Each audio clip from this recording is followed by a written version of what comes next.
اللہ کہیں ہمارے اوپر یہ عذاب نازل نہ کر دے. ڈرنا چاہیے ہمیں اللہ کے عذاب سے. آپ نے کسی گویے کو نہیں بلایا ہے, آپ نے کسی ڈانس کرنے والے کو نہیں بلایا ہے. یہ قرآن اور حدیث سنی جا رہی ہے.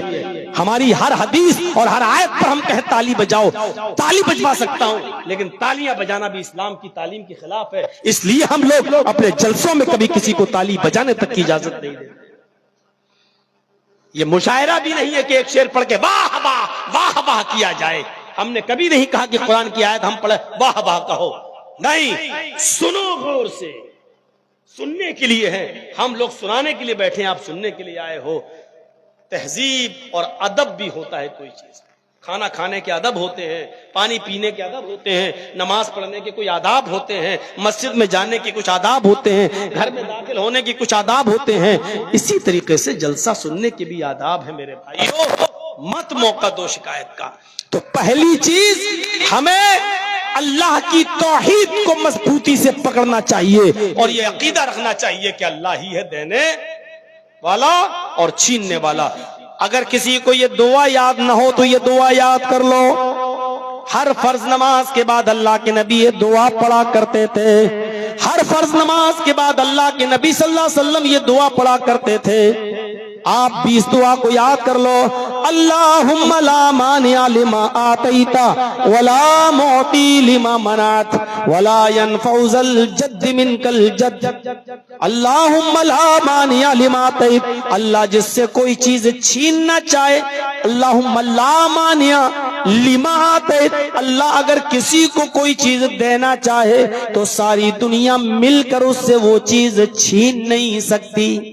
ولا معطی لما منعت, اور اللہ اگر کسی کو کوئی چیز چھین لے کسی سے تو ساری دنیا مل کر اس کو وہ چیز دے نہیں سکتی, نہیں دے سکتی ہے.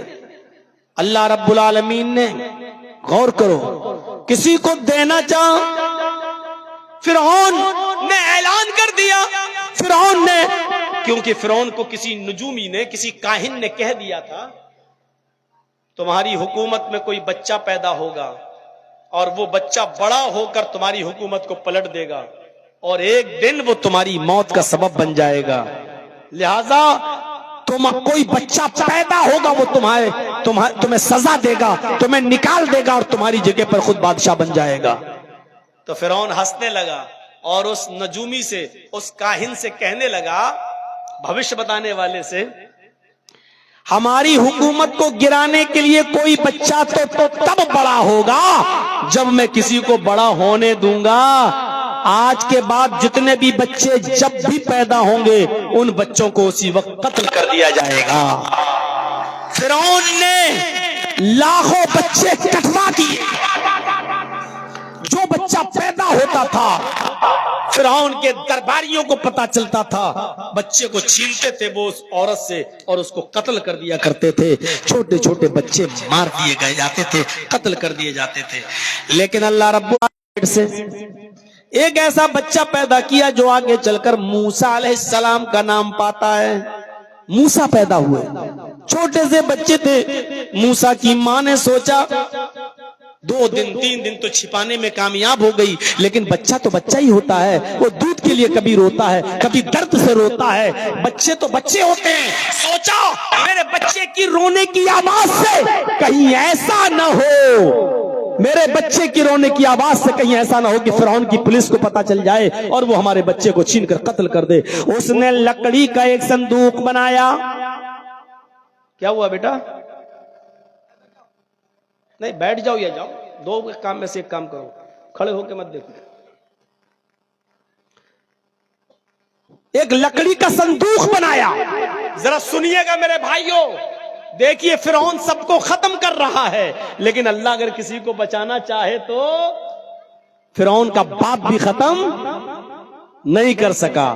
لکڑی کا ایک صندوق بنایا عورت نے, اور اسی صندوق میں اپنے بیٹے کو, دودھ پیتے بچے کو اسی صندوق میں بند کر دیا, اور اسی بچے کو لے کر دریائے نیل کے پاس آ گئی اور لکڑی کے صندوق میں پیک اپنے بچے کو دریا کے حوالے کر دیا.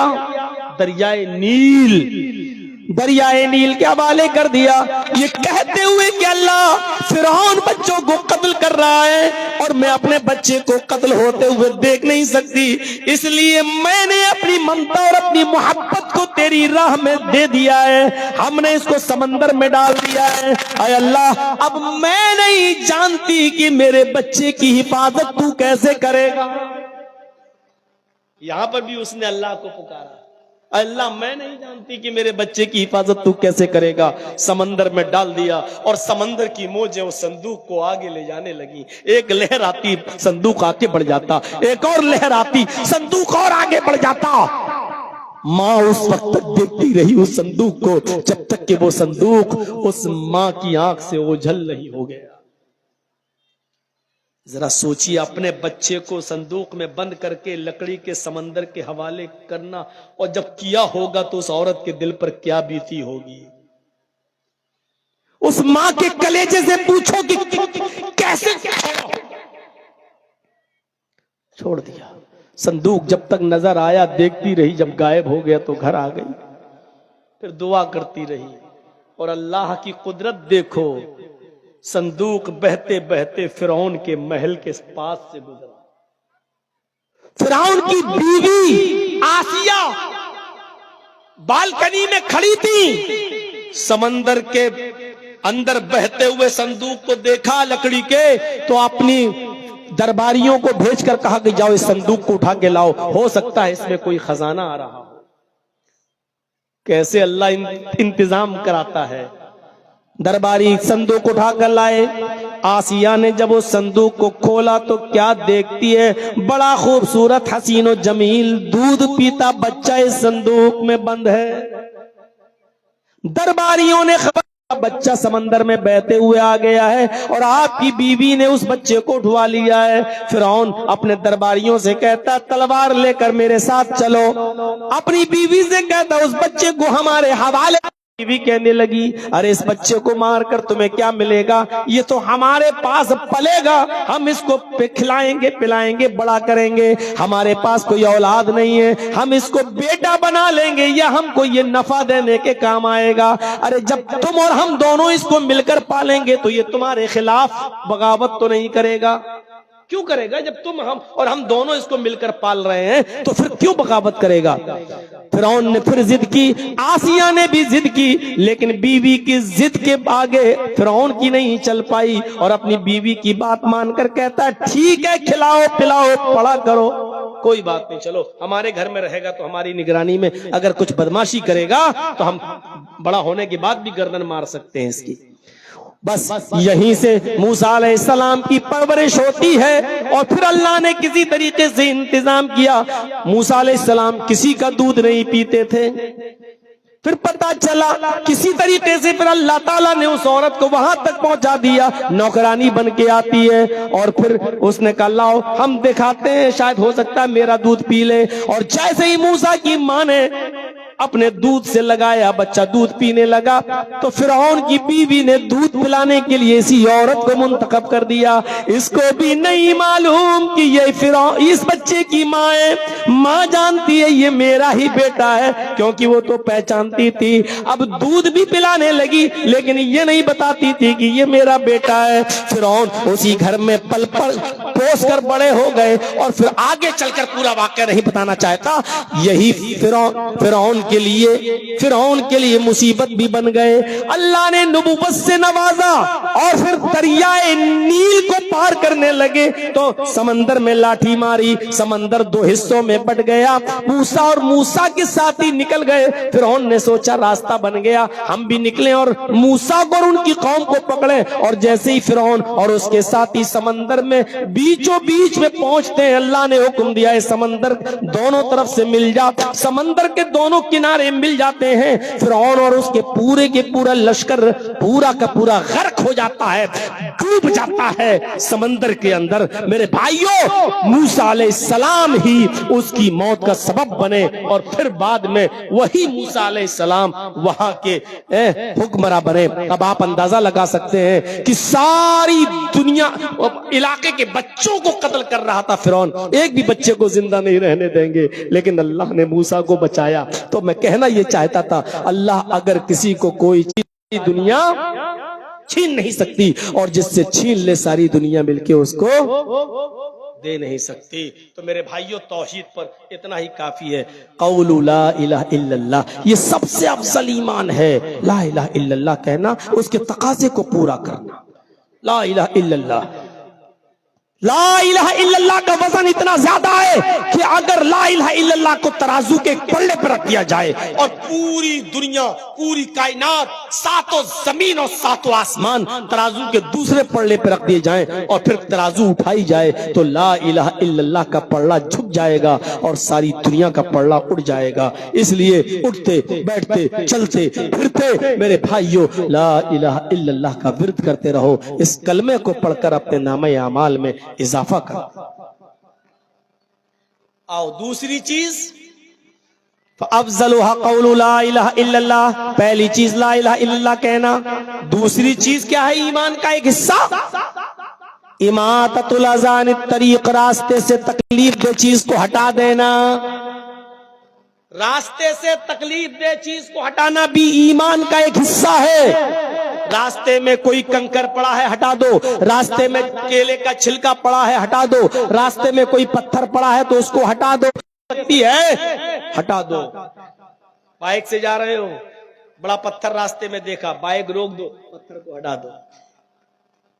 کیلے کا چھلکا پڑا ہوا ہے، بائک روک دو، فور ویلر روک دو، کیلے کے چھلکے کو ہٹا دو، کیونکہ تم تو گزر جاؤ گے۔ ہو سکتا ہے اس پتھر سے کوئی بڑھیا ٹکرا جائے، کوئی بوڑھا ٹکرا جائے، کوئی بچہ کیلے کے چھلکے پر پیر رکھ کے پھسل جائے، اس کا دانت بھی ٹوٹ سکتا ہے، اس کے گھٹنے میں بھی چوٹ لگ سکتی ہے، اس کی ہڈی بھی ٹوٹ سکتی ہے، کچھ بھی ہو سکتا ہے۔ اس لیے راستے سے تکلیف دہ چیز کو ہٹا دینا بھی ایمان کا ایک حصہ ہے۔ لوگوں کو تکلیف نہیں دے سکتے ہو آپ۔ رمضان کے مہینے میں مائک پکڑ لینا، بہت سے لوگوں کو دیکھا ہوگا، ہمیں نہیں معلوم آپ کے علاقے میں کیا ہوتا ہے کہ نہیں ہوتا ہے، سحری کے ٹائم پہ اٹھاتے مائک پکڑ کے، روزدار بھائیوں اٹھو، سحری کیجئے، اس وقت 4 بج چکے ہیں، اس وقت 4:15 بج چکے ہیں، پھر اس میں نعت پڑھیں گے، نظم پڑھیں گے، حمد پڑھیں گے اور پتہ نہیں کیا کیا اس میں پڑھنا شروع کر کے لاؤڈ اسپیکر سے پورے محلے کو جگا دیتے ہیں۔ میرے بھائیوں، یہ بھی لوگوں کو تکلیف دینا ہے۔ آپ اگر یہ سمجھ رہے ہیں کہ یہ بہت بڑا ثواب کا کام ہم روزے کے لیے اٹھا رہے ہیں تو معاف کیجئے گا، یہ ثواب کا کام نہیں ہے، کیونکہ روزہ جس کو رکھنا ہے وہ تو الارم لگا کے سوئے گا، وہ کسی بھی طریقے سے سوئے گا اور پھر اٹھے گا، اس کو تو اٹھنا ہے۔ لیکن معاف کیجئے گا، آپ اس شور و ہنگامے سے ان لوگوں کو بھی پریشان کر رہے ہیں جن کی اوپر روزہ فرض نہیں ہے۔ مثلا بہت بوڑھا ہو چکا ہے کوئی آدمی اور روزہ رکھنے کی طاقت نہیں رہی اس کے اندر، اس کو اب نیند بھی نہیں آتی ہے جلدی سے، ڈاکٹر نے کوئی دوا دی، اب وہ ڈپران 5 mg کی یا 10 mg کی کھا کے سو رہا ہے، ڈاکٹر کی لکھی ہوئی دوا کھا کے وہ سو رہا ہے، اور آپ نے 2 بجے 3 بجے مائک پکڑ کے اس بوڑھے آدمی کی نیند میں ڈسٹرب کر دیا، جبکہ اس بوڑھے آدمی کو اللہ نے رخصت دی ہے کہ اب تو روزہ چھوڑ دے، اب اپنے روزے کے بدلے میں فقیر کو کھانا کھلاتا چلا جا، بس تیرے اوپر سے روزہ اٹھا لیا گیا۔ آپ اس بوڑھے کی نیند میں ڈسٹرب کر رہے ہیں، آپ ان عورتوں کی نیند میں ڈسٹرب کر رہے ہیں جن کے پیٹ میں بچہ ہے اور جو بیچاری حمل کی وجہ سے روزہ ان کی اوپر سے رخصت ہے، وہ بعد میں پورا کریں گی لیکن اس وقت نہیں پورا کریں گی کیونکہ ان کے بچے کی جان کے جانے کا خطرہ ہے۔ آپ ان عورتوں کو بھی ڈسٹرب کر رہے ہیں، جو عورتیں اپنے بچوں کو دودھ پلاتی ہیں ان کی اوپر سے بھی روزے کی رخصت ہے، وہ بعد میں روزہ رکھیں گی۔ تو میرے پیارے ساتھیوں، غور کرو، جن کو شریعت نے روزہ نہ رکھنے کی چھوٹ دی ہے تم ان کو بھی جگا رہے ہو، پریشان کر رہے ہو، یہ تکلیف دینا ہے انسانیت کو، یہ بھی اماطۃ الاذى عن الطریق میں شامل ہے۔ یا اسی طریقے سے آپ آگے کھڑے ہو گئے اور پیچھے والوں کے لیے آپ پریشانی کا سبب بن جائیں، یا موبائل آپ اتنا اونچا کر کے ہماری ویڈیو بنائیں کہ آپ کی پیچھے لوگوں کو دیکھنے میں تکلیف ہو، تو یہ ساری چیزیں تکلیف دینے کے زمرے میں آتی ہیں، اماطۃ الاذى عن الطریق میں آتی ہیں۔ آپ کسی کو بھی تکلیف دینے کے حقدار نہیں ہیں، آپ تکلیف نہیں دے سکتے ہیں۔ اگر آپ کی ذات سے کسی کو تکلیف پہنچ رہی ہے تو ہم اپنے اسلام کا اور ایمان کا جائزہ لیں کہ ہم مسلمان ہیں یا نہیں۔ ارے مسلمان تو اس کو کہتے ہیں المسلم من سلم المسلمون من لسانہ و یدہ، مسلمان تو اس کو کہتے ہیں کہ جس کی زبان سے اور جس کے ہاتھ سے دوسرے مسلمانوں کو تکلیف نہ پہنچے. یہ تو مسلم کی تعریف ہے کہ دوسرے کو تکلیف نہ پہنچے. ہم دوسروں کو تکلیف دے رہے ہیں. ہمیں سوچنا چاہیے میرے بھائیوں، آج انسانیت پر کتنا ظلم ہوتا ہے. کتنے ہاسپٹل آپ کو ایسے ملیں گے، جا کر جائزہ لیجئے. ہمارے لکھنؤ میں تو بہت ایسے ہاسپٹل ہیں. ایک آدمی بیچارہ غریب ہے، اپنی ماں کا، باپ کا یا بیٹے کا علاج کرا رہا ہے، اور لاسٹ میں جب بچنے کا کوئی چانس نہیں رہا تو ڈاکٹر نے کہہ دیا وینٹیلیٹر پہ رکھنا پڑے گا. وینٹیلیٹر پہ رکھا گیا، دوسرے دن اس کا انتقال ہو گیا، لیکن پھر بھی ڈاکٹر اس کو وینٹیلیٹر پہ رکھے ہیں. ڈاکٹر جانتے ہیں کہ یہ مر گیا، لیکن دوسرے دن بھی وینٹیلیٹر، تیسرے دن بھی وینٹیلیٹر، 4 دن اور 5 دن تک اس کی باڈی کو وینٹیلیٹر پر رکھے رہتے ہیں. اور ہر دن کا 50,000 روپے کے حساب سے 5 دن کا 2.5 لاکھ روپے کا بل اس غریب انسان کو پکڑا دیتے ہیں. جانتے ہیں کہ یہ مر چکا ہے پہلے، پھر بھی چونکہ وینٹیلیٹر پر چونکہ ہوا آتی رہتی ہے اس لیے وہ ایسے ایسے کرتا رہتا ہے. مریض کا ذمہ دار یہ سمجھتا ہے ابھی سانس چل رہی ہے، حالانکہ وہ وینٹیلیٹر پہ مر چکا ہوتا ہے. اور ڈاکٹر اس کو اچھی طرح جانتے پھر بھی اس کو رکھتے ہیں تاکہ بل بڑھتا رہے اور ہم بیلنس بڑھاتے رہیں. 2 لاکھ اور 2.5 لاکھ کا بل دے دیتے ہیں. اس سے گری ہوئی انسانیت اور کیا ہو سکتی ہے؟ اس سے گرا ہوا دھندا اور کیا ہو سکتا ہے میرے بھائیوں؟ کہ انسانیت اس حد تک گر جائے گی کہ ایک مریض کے مرنے کے بعد بھی اس کو 3-4 دن ڈیڈ باڈی کو اس کو وینٹیلیٹر پہ رکھا جائے، لوگوں کو دھوکہ دیا جائے. اسی لیے اسلام نے ایسے دھوکہ دینے والوں کے سلسلے میں کہا من غش فلیس منا. اللہ کے نبی فرماتے ہیں جس نے دھوکہ دیا وہ ہم میں سے نہیں. ہم میں سے نہیں کا مطلب سمجھتے ہو؟ مسلمان نہیں. دھوکہ دینے والا ہم میں سے نہیں، یعنی مسلمان نہیں. یہ کیا ہے؟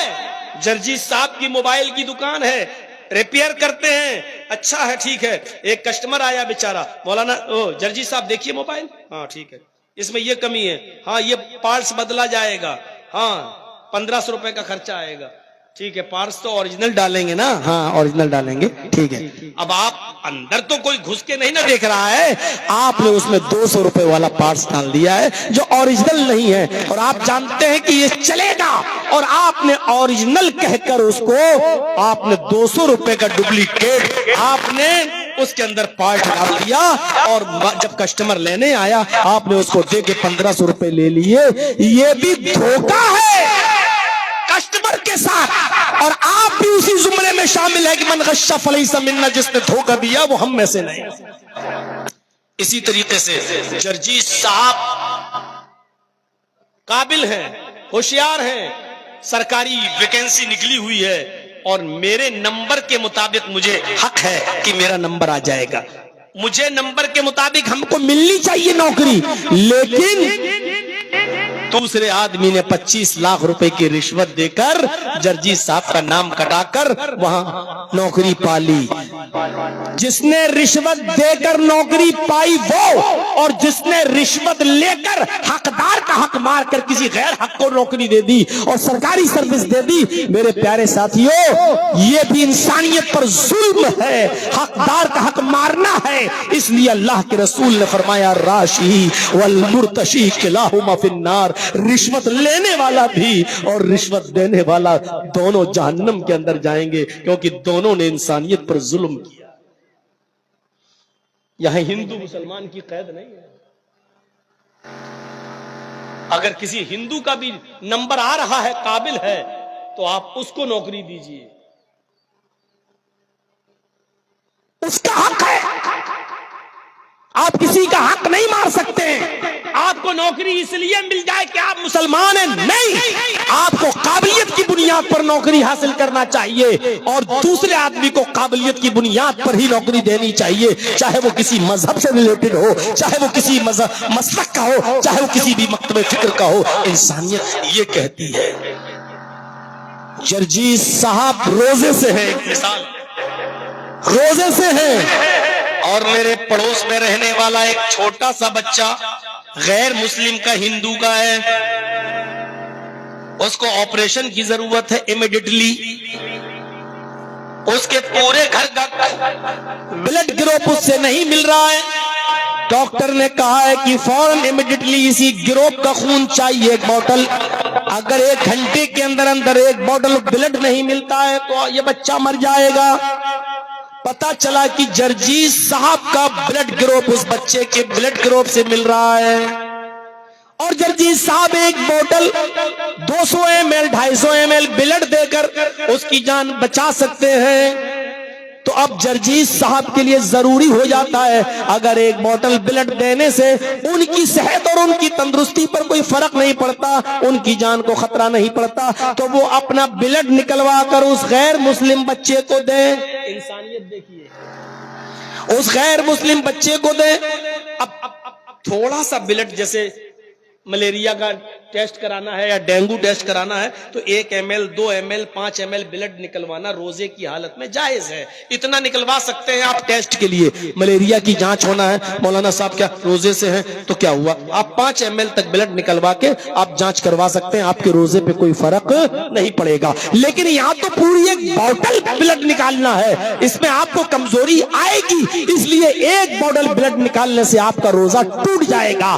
اسلام کہتا ہے یہاں تمہارا روزہ ٹوٹتا ہے تو توڑ دو, لیکن اس کی جان بچا لو. روزہ بعد میں بھی پورا کیا جا سکتا ہے لیکن کسی کی جان بعد میں نہیں بچائی جا سکتی ہے. یہ انسانیت ہے, اسلام نے یہ سکھلایا ہے. یہ انسانیت آج کہاں چلی گئی؟ گرتے ہوئے کو سہارا دینا اسلام کا ایک حصہ ہے. ذرا اس منظر کو دیکھو. اللہ کے نبی صلی اللہ علیہ وسلم نے فرمایا, بخاری کی روایت, بنی اسرائیل کے اندر ایک شخص تھا, بینما رجل یمشی, بیچارہ نکلا اور جا رہا تھا, راستے میں جنگل تھا, فاشتد علیہ العطش, پیاس کی وجہ سے تڑپ رہا تھا, پیاس کی شدت نے اس کو نڈال کر دیا تھا, اتنا پیاسا تھا کہ وہ بیچارہ پیاس کی وجہ سے مرا جا رہا تھا. لیکن چل رہا تھا کہ اچانک اس کی نظر کنویں پر پڑی جنگل میں. بخاری شریف کی حدیث کے الفاظ, فنزل بیرن, وہ کنویں میں اترتا ہے. اس زمانے میں کنویں بہت گہرے ہوا کرتے تھے, 5-6 فٹ کھودا اور پانی نکل آیا, 7-8 فٹ کھودا پانی نکل آیا, تو 7-8 فٹ گہرا کنواں, جہاں کا پانی تھا فوراً نکلا اور اتر گیا کنویں میں. اس نے ایک ہاتھ سے دیوار پکڑی کنویں کی اور دوسرے ہاتھ سے کنویں سے پانی لے کے ایسے کر کے اس نے پانی پی لیا. فنزل بیرن فشرب منها ثم خرج, یہ ہے بخاری شریف کی حدیث کے الفاظ. اس نے پانی پیا پھر کنویں سے نکلا. اب دیکھیے منظر, وہ کنویں سے نکل تو آیا لیکن جیسے ہی وہ کنویں سے نکلا, فائزہ ہوا بقلب یلحس, اس کی نظر ایک پیاسے کتے کے اوپر پڑ گئی. خود تو پانی پی لیا لیکن جب باہر نکلا تو ایک کتے کو دیکھا, یلحس, عربی زبان میں یلحس کے معنی ہوتے ہیں ایسے زبان باہر نکال کے ایسے کرنا, اور کتوں کی عادت ہوتی ہے کہ وہ پیاس کی وجہ سے تھک جاتے ہیں تو زبان باہر نکال کے ہانپتے ہیں. تو وہ یلحس, اس نے کتے کو دیکھا جو زبان باہر نکالے ہوئے ہانپ رہا تھا, اور ہانپ ہی نہیں رہا تھا, یاکل الثری من العطش, گیلی زمین سمجھتے ہیں نا, بھیگی ہوئی زمین. جس زمین پر پانی وانی گر جائے تو وہ کچھ نرم ہو جاتی ہے, بھیگ جاتی ہے.